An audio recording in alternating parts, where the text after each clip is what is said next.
ನಮಸ್ಕಾರ. ನಮ್ಮ ದೇಶದ ಪ್ರಧಾನಮಂತ್ರಿ ನರೇಂದ್ರ ಮೋದಿಜಿ ಬಂದ್ವಿ.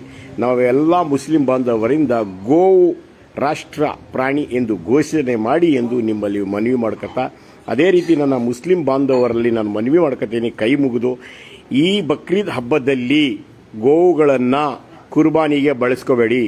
ದಯವಿಟ್ಟು ನಿಮ್ಮಲ್ಲಿ ಕೈ ಮುಗಿದು ಕೇಳ್ತೇನೆ. ಕಾನೂನು ಒಪ್ಪೋದಿರೋದು ಯಾವುದೂ ಬೇಡ. ಕಾನೂನಿಗಿಂತ ದೊಡ್ಡವ್ರು ನಾವಲ್ಲ. ಕುರ್ಬಾನಿ ಕೊಡೋಕ್ಕೆ ಬೇಕಾದಷ್ಟು ಪ್ರಾಣಿಗಳು, ಟಗರು, ವಾತ ಬೇಕಾದಷ್ಟು ಸಿಗ್ತವೆ. 1ರಿಂದ 5 ಕೊಡಿ, ಬೇಡ ಅನ್ನೋದಿಲ್ಲ. ಅದನ್ನು ಕುರ್ಬಾನಿ ಅಂತ ನಾವು ದೇವರ ಹೆಸರಲ್ಲಿ ಕೊಡೋದಾದರೆ ಆ ದನ ಕರುಗಳನ್ನು ಕುರ್ಬಾನಿ ಕೊಡೋದು ಬೇಡ ಬೇಡ ಬೇಡ. ಇನ್ನೊಬ್ಬರಿಗೆ ತೊಂದರೆ ಕೊಟ್ಟು ಕುರ್ಬಾನಿ ಕೊಡಿ ಅಂತ ದೇವರು ಹೇಳಿಲ್ಲ. ಇನ್ನೊಬ್ಬರಿಗೆ ತೊಂದರೆ ಕೊಡೋದು ಬೇಡ, ದನ ಕರುಗಳು ಕುರ್ಬಾನಿ ಮಾಡೋದು ಬೇಡ.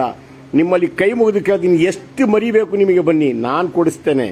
ಆಡು, ಟಗರು ಬೇಕಾದಷ್ಟು ಸಿಗ್ತವೆ.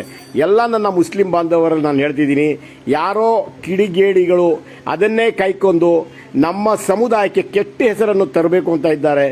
ಅದನ್ನು ನೀವು ನಿಲ್ಲಿಸಬೇಕು.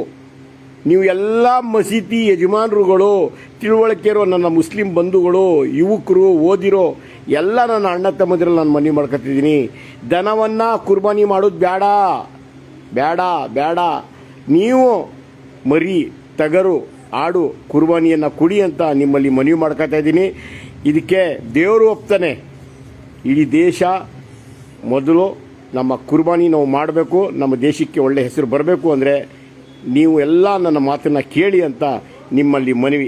ಯಾರಿಗೂ ತಲೆ ತಗ್ಗಿಸಬೇಡಿ. ಕಾನೂನಿನ ಹೋರಾಟಕ್ಕೆ ಕಾನೂನಿನ ಜೊತೆಯಲ್ಲಿ ನಾವು ಇದ್ದೀವಿ ಅನ್ನೋದನ್ನು ತೋರಿ ಅಂತ ನನ್ನ ಮುಸ್ಲಿಂ ಬಾಂಧವರಲ್ಲಿ ನಾನು ಮನವಿ ಮಾಡ್ಕೊತಾ ಇದ್ದೀನಿ.